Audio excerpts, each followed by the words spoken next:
What a long, strange trip it's been. From the Fast and the Furious, with its quest for a 10-second car, to cannon cars, and now those cliffhangers. Things get a little nutty, including some of the spoilers we're going to talk about in this video. If you haven't seen Fast 10, you need to get off the internet immediately and go. Showtime. Then come back and we'll make sense of it together. Let's go ahead and shift through all the gears. Boom. First thing to unpack, of course, is that the 10th entry in the Fast and Furious series and the 11th in the franchise is only part 1. Once you have a shared universe, the next logical step is to do an Avengers Endgame style blowout. But you can't have that without an Infinity War, where it seems like the bad guy is won. But we have one, or should I say at least one more to go. Speaking with Fandango, Vin Diesel hinted that after seeing Fast X, the studio asked if the finale might be a trilogy. In this 180-mile-per-hour four-way drag race down memory lane, we last saw Fast and Furious 7's enemy-turned-family, Deckard Shaw, off to bury some bodies. And the return no one saw coming of Agent Hobbs. The door is left open for Dwayne "The Rock" Johnson to both be back and not have to work with Diesel. But first, let's unpack everything that happened leading up to that end credits reveal. The Fast and Furious franchise had humble beginnings as a Point Break on wheels, tapping into the import tuner street racing scene. But by the 5th entry, they were high-octane heist crew films with no looking back. No, wait, check that. Fast 10 looked way back. In fact, there were callbacks throughout the movie, primarily to Fast 5, the beginning of the heist era. Original team member and Brian hater Vinny had gotten the crew a gig dealing back a drug lord's cars from the DEA without telling them that what they were really after was a chip that contained the location of the drug lord's stash houses. Why would that be on a chip? Don't worry about it. Things go haywire when Vinny decides to double deal and withhold the chip in order to bargain for Dom's criminal record being wiped clean. There's kidnapping, rescues, and Agent Hobb goes from trying to arrest Dom and his crew to helping Dom and his crew steal Reyes' millions. We now know that Reyes had a son who got one last piece of advice from his dad. Don't kill an enemy when you can make them suffer instead. No guns. This super heist is also where Dom met Elena. Elena was the unbribable Rio police officer that Hobbs was using as a translator in his attempt to grab both Dom and his crew, along with Reyes. As foes tend to do in the Fast and Furious franchise, Elena became infatuated with the family, and went and got herself in the family way with Dom, who at this point in the series thought that his one true love, Letty, was dead. But is anyone truly dead in this series? Well, Elena, sadly. Elena had gracefully bowed out when Letty came back from the dead, only to return in Fate of the Furious, the 8th installment, as baddie Cipher's motivational tool to keep Dom on task for stealing a nuclear arsenal and the launch codes. When Dom wouldn't kill Letty, Cipher killed Elena to make a point, leaving Dom with their son with the middle name Marcos.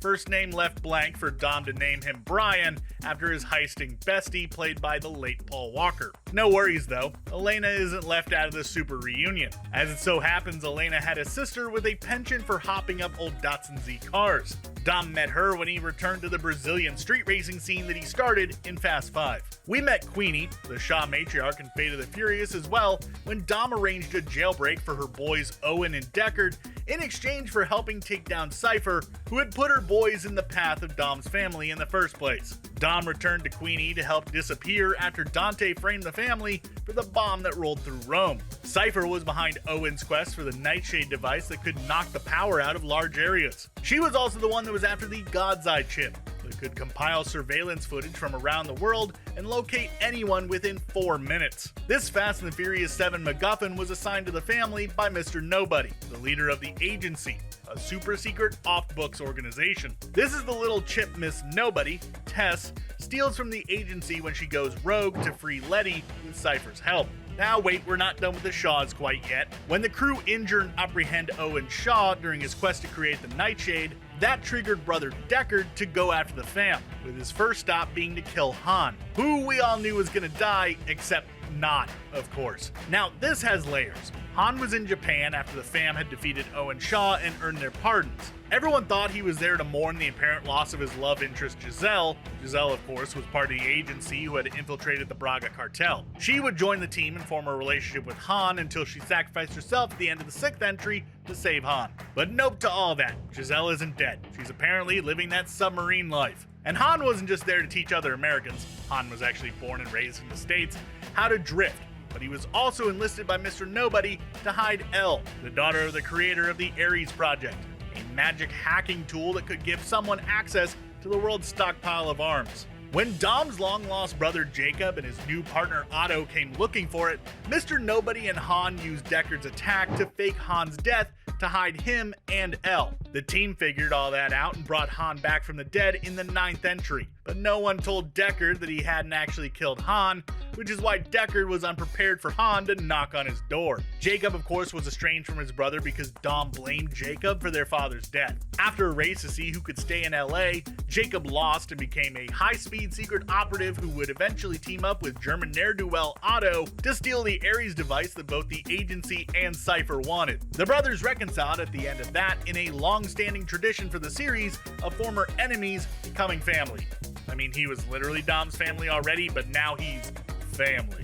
Is that everyone? That's a lot, but the takeaways here are Giselle, who we met all the way back in the 4th installment and said goodbye to in the 6th, is back. How? We don't know yet. The God's Eye chip was in the hands of the agency thanks to the shenanigans in the 7th entry, then in the hands of Mr. Nobody's daughter Tess, and now in the hands of Reyes' son Dante. Mr. Nobody is MIA, so Dante's plant in the agency, Ames, is now in charge and has betrayed the crew. Jacob, who once wanted revenge against his brother Dom, has apparently sacrificed himself to save his brother and nephew. Because of Ames' heel turn, a few members of the crew have presumably died in a plane crash caused by Ames. Cipher, who Dante stole his army from, is now teamed up with a still angry Letty to escape the agency's black site in Antarctica, and met up with a completely not dead Giselle, who's now rocking the sub they stole in the 8th movie. Finally, Dante didn't leave out Hobbs, whose family was threatened in a mid-credit scene. So where does all that leave us? The big question is what happened to Roman,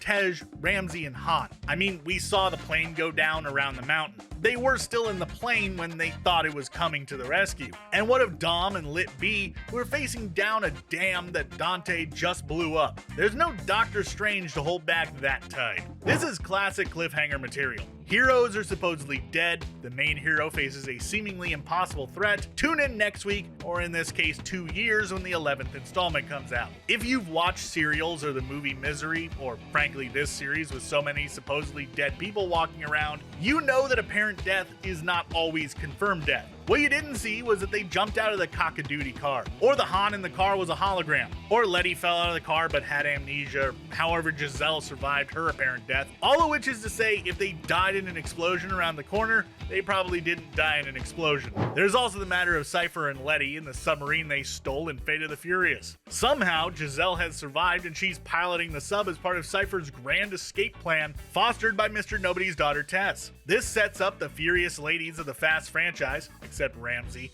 to come to the rescue of the men and Ramsey in the coming 11th installment. There's still the Nightshade device and the Ares project floating about. The God's Eye already played a role in the hijinks of Fast X. Cipher and Tess might have figured out a way to leverage the other MacGuffins to save the day. All that pales in light of the post-credit scene with Hobbs, because Hobbs didn't die. Dwayne Johnson's working relationship with Vin Diesel did. The two publicly feuded over the filming of the 7th installment, with Johnson saying that he wouldn't be back, at least in the main series. He did co-star in a spin-off with Statham's Deckard Shaw in Hobbs and Shaw, where they fought a super soldier because why not? Johnson had even gone full Andrew Garfield and denied that he would appear at all in the movie, and unlike Garfield, we actually believed him. This brings us back to that cagey answer Diesel gave to Fandango about the studio wanting a trilogy. Let's assume for a moment that the hatchet between the two muscle-bound action heroes hasn't been entirely buried. Deckard's appearance was brief in Fast 9, leaving quickly to bury some bodies after finding out dear old Mum was in the crosshairs. And the mid-credit scene shows us that Hobbs' family he had just reconnected with in Hobbs and Shaw is now in danger from Dante for Hobbs' role in killing his dad. While there's been no announcement at all, Universal might be able to get its trilogy, and a way to keep their franchise alive if the middle part of the trilogy is actually a sequel to Hobbs and Shaw. With the pair teaming up to protect their respective families from Dante, who thinks he successfully killed off Dom's family. The ongoing writer's strike would mean that anything in the early stages of development would be on hold as of now, so even if a Hobbs and Shaw sequel will fill out the trilogy order, we likely won't know for a little bit. What is clear with the return of Giselle is the finale is setting up to be an all-hands-on-deck Avengers Endgame style affair. Dom's Charger has been smashed up and rebuilt so often that it has to be like a Ship of Theseus situation. It's been hit by trains, dropped out of planes. What part of the car at this point hasn't had to have been replaced?